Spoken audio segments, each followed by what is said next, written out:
Hello and welcome to everyone to season 2 episode 4 of the Brainry. First, let me give you a brief about what Brainry is. The Brainry is a dynamic platform that offers valuable insights into the world of insurance, finance management and much more. With a forward-looking approach, the Brainry remains optimistic about India's economic growth and the growing importance of the insurance sector. Their mission is to raise awareness among the public about how policy changes impact individuals with the goal of ensuring wider coverage and protection for all. Given the high GDP growth, foreign exchange reserves, and rising inflation, there's a clear urgency for people to invest in insurance policy to secure their future. The platform emphasizes how investment and insurance plans are not only driving economic growth but also fostering a healthier financial future by generating cash flow. Post COVID, the demand for insurance has skyrocketed, with more people turning to these plans to protect themselves and their loved ones in an increasingly uncertain world. Through the Braintree, the public gains a deeper understanding of the evolving financial landscape, empowering them to make smarter, more secure decisions for their future. So, अब आते हैं the topic of discussion, that is investment in insurance.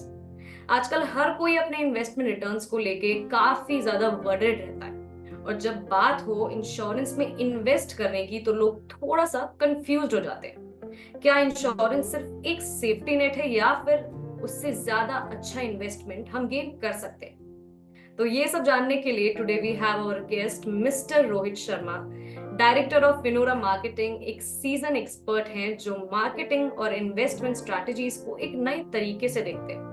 उनके पास काफी experience है और उन्होंने hybrid business opportunities पर अपना फोकस बनाया है, जो बिजनेसेस को चेंजिंग मार्केट ट्रेंड्स के बीच अपनी पोजीशन स्ट्रॉन्ग करने में हेल्प करता है। मिस्टर रोहित ट्रेडिशनल मार्केटिंग को कटिंग एज डिजिटल सॉल्यूशंस के साथ कंबाइन करके क्लाइंट्स को लॉन्ग टर्म ग्रोथ और सस्टेनेबल सक्सेस दिलाते हैं। उनका अप्रोच यूनिक और रिजल्ट ओरिएंटेड है, जिसमें इन्वेस्टमेंट अपॉर्चुनिटीज पे भी फोकस हो सकता है ताकि बिजनेसेस अपने रिटर्न्स मैक्सिमाइज कर सके। विनोरा मार्केटिंग की लीडरशिप में उन्होंने सर्विसेज को एक्सपैंड किया है, not just short term results बल्कि लॉन्ग टर्म वैल्यू क्रिएट करते हैं। मिस्टर रोहित एंटरप्रेन्योरशिप को भी एक्टिवली प्रमोट करते हैं। उनकी स्ट्रेटेजिक विजन और फॉरवर्ड थिंकिंग अप्रोच उन्हें हर बिजनेस डिस्कशन का की गेस्ट बनाती है। So let's welcome mister Rohit Sharma. A very warm welcome to you sir. Thank you ma'am, thank you. Welcome myself Rohit Sharma from Vinora marketing private limited. Thank you ma'am, welcome आप। So sir मेरे कुछ questions है आपसे, so let's begin. जी right ma'am, continue ma'am. Okay okay sir. सो मेरा sir पहला question आपसे ये है, इंश्योरेंस के बारे में लोग जो है काफी कंफ्यूजन में रहते हैं, पर आपके हिसाब से ये इन्वेस्टमेंट क्यों करना चाहिए? फर्स्ट ऑफ ऑल मैम, मैं आपको बताना चाहूंगा, इंश्योरेंस को अगर हम अलग अलग भाषाओं में ले तो ये एक इन्वेस्टमेंट नहीं। पहली चीज अगर मैं आपको बताना चाहूँ तो एक इन्वेस्टमेंट नहीं है, ये एक सिक्योरिटी।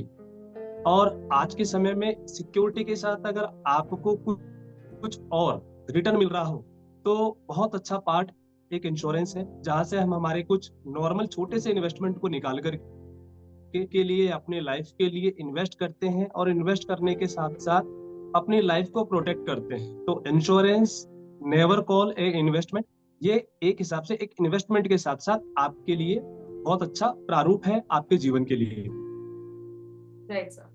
सो इंश्योरेंस के कौन से टाइप हैं जो इन्वेस्टमेंट के लिए सूटेबल रहेंगे आपके हिसाब से? क्योंकि बहुत सारे अलग अलग तरीके के इन्वेस्टमेंट ऑप्शंस होते हैं, तो उनमें से आपके हिसाब से कौन सा बेटर है, सूटेबल जो रहे? मैम इन्वेस्टमेंट में अगर बात करें, अगर इंश्योरेंस में इन्वेस्टमेंट करना है तो यूलिप प्लान्स आज मार्केट में है, जो कि मार्केट की स्ट्रेटेजी के अनुसार काफी अच्छे रिटर्न्स भी देते हैं, जो कि नॉर्मल सेविंग अकाउंट से भी काफी अच्छे रिटर्न्स मिलते हैं। तो हम चाहें तो यूलिप प्लान में जा सकते हैं और मार्केट के अनुसार उस पर वर्क कर सकते हैं। अभी आपने यूलिप का नाम मेंशन किया, और यूलिप के नाम ऑलमोस्ट सब लोग जानते हैं, बट ये जानना है कि वो कैसे काम करते हैं और क्या क्या इन सब चीजों में ये सूटेबल रहेगा लोगों के लिए। एक्चुअली मैम देखिए, यूलिप प्लान जो है वो मार्केट स्ट्रेटेजी पे काम करता है, यानी अगर बात करें तो ये किसी न किसी स्टॉक, बॉन्ड, म्यूचुअल फंड्स इनसे रिलेट करता है।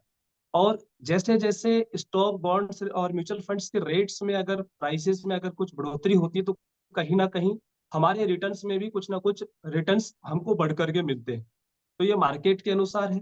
तो बस यही कहूंगा कि इस मार्केट के अनुसार अगर हम इस बिजनेस में आए हैं और यूलिस प्लान को प्रेफर कर रहे हैं, तो यहाँ पे हमें धैर्य रखना पड़ेगा और अपने यूलिस प्लान को लॉन्ग टर्म की ओर आगे लेके जाना पड़ेगा, तभी ये बिजनेस हमें, ये रिटर्न्स, ये इन्वेस्टमेंट हमें एक अच्छा रिटर्न्स दे सकती है।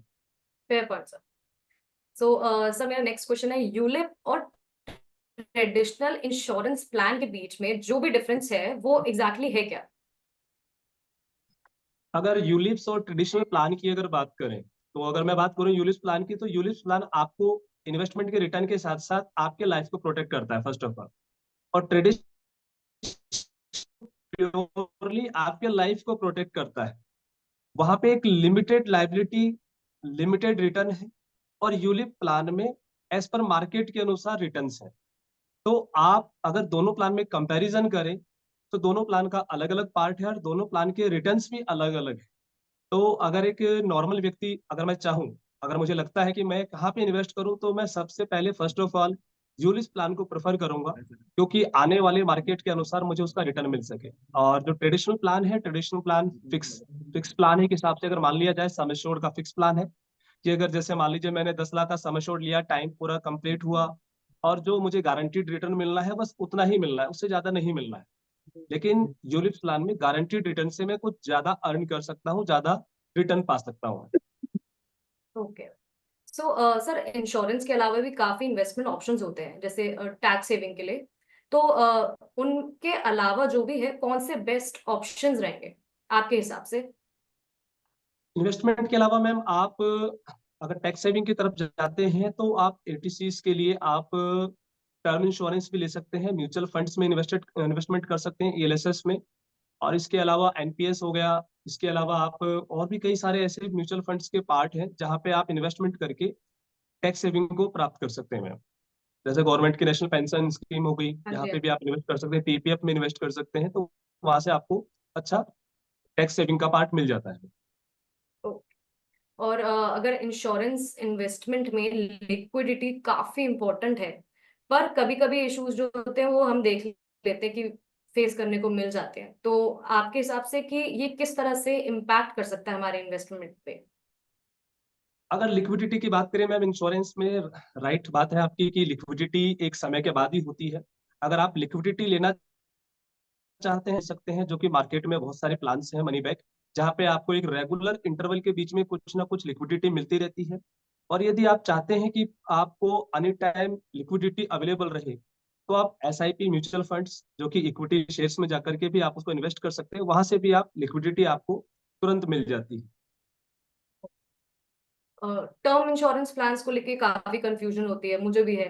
तो इनके मेजर बेनिफिट्स जो है वो क्या है, और क्या समझना चाहिए, क्या बेनिफिट्स जो हैं वो एक्चुअली हेल्पफुल रहेंगे आगे लोगों के लिए इन्वेस्टमेंट के टाइम मैम पे? देखिए, जैसे अगर बात करें, आपने टर्म इंश्योरेंस की बात करी, तो टर्म इंश्योरेंस में एक्चुअली क्या है मैम, देखिए ये हमारी लाइफ को प्रोटेक्ट करता है, सबसे पहली चीज। और सबसे बड़ी चीज, सबसे कम बजट में ये हमें अच्छा प्रोटेक्ट भी करता है। आज अगर हम अपने प्रोटेक्शन के लिए कोई सम एश्योर्ड अगर मार्केट में किसी अदर प्लान्स को सर्च करेंगे, तो हमारा जो प्रीमियम है काफी हाई होगा। लेकिन आप एक ऐसे प्लान को प्रेफर कर सकते हैं टर्म इंश्योरेंस में, जहां पे लोएस्ट प्रीमियम में आपके लाइफ को कवर करने का सबसे बड़ा जो पार्ट है वो है टर्म इंश्योरेंस।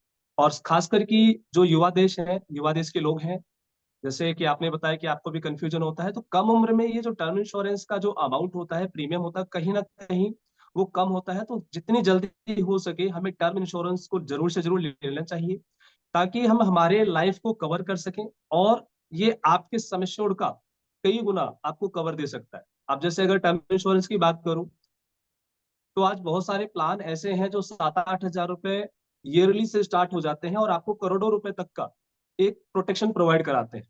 और आज के समय में बहुत सारे प्लान आपको ऐसे भी मिलेंगे जहां पे आप आज के समय में जो प्रीमियम पे कर रहे हैं अपने टर्म इंश्योरेंस के लिए, वो प्रीमियम भी आगे आने वाले समय में रिटर्न्स भी मिल रहे हैं। तो टर्म इंश्योरेंस आपकी लाइफ प्रोटेक्शन के लिए बेस्ट प्लान है। इसे आप कंटिन्यू अपने इन्वेस्टमेंट प्लान में इसको ले सकते हैं। Really understood sir. इन्वेस्टमेंट और प्रोटेक्शन दोनों का बैलेंस कैसे बनाएं? आपके लिए ये बैलेंस मेंटेन करना कितना क्रूशियल है, और कैसे इसको अचीव कर सकते हैं? इन्वेस्टमेंट और प्रोटेक्शन के लिए मैम देखिए, एक्चुअली कहा जाता है कि जब हम एक अच्छे मार्केटिंग स्ट्रेटेजी की ओर आगे बढ़ेंगे तो हर जगह हमें अपने इन्वेस्टमेंट को एक ही जगह प्रेफर नहीं करना पड़ेगा। हमें हमारे इन्वेस्टमेंट को ऐसे ऐसे अलग पार्ट में या फिर अलग अलग कैटेगरीज में डिवाइड करके प्रोटेक्ट करना पड़ेगा, जहां से हमारी लाइफ प्रोटेक्ट हो, हमारा इन्वेस्टमेंट का मैक्सिमम रिटर्न हमें मिल सके। तो उसके लिए हम चाहें तो एक यूलिप प्लान्स अपने लाइफ के लिए ले सकते हैं, इसके अलावा ट्रेडिशनल प्लान भी ले सकते हैं। ट्रेडिशनल प्लान में भी आप चाहे तो मनी बैक प्लान भी ले सकते हैं, जिसके कारण आपको लिक्विडिटी भी मिलती रहे, आपका सम एश्योर्ड प्रोटेक्शन भी अच्छा रहे। और इसके अलावा आप अपने टर्म इंश्योरेंस को भी आप कवर अप कर सकते हैं, जिससे आपको प्रोटेक्शन काफी हाई लेवल पे जा सके। तो आप दोनों तीन ऑप्शन के जरिए अपने लाइफ को भी प्रोटेक्ट कर सकते हो।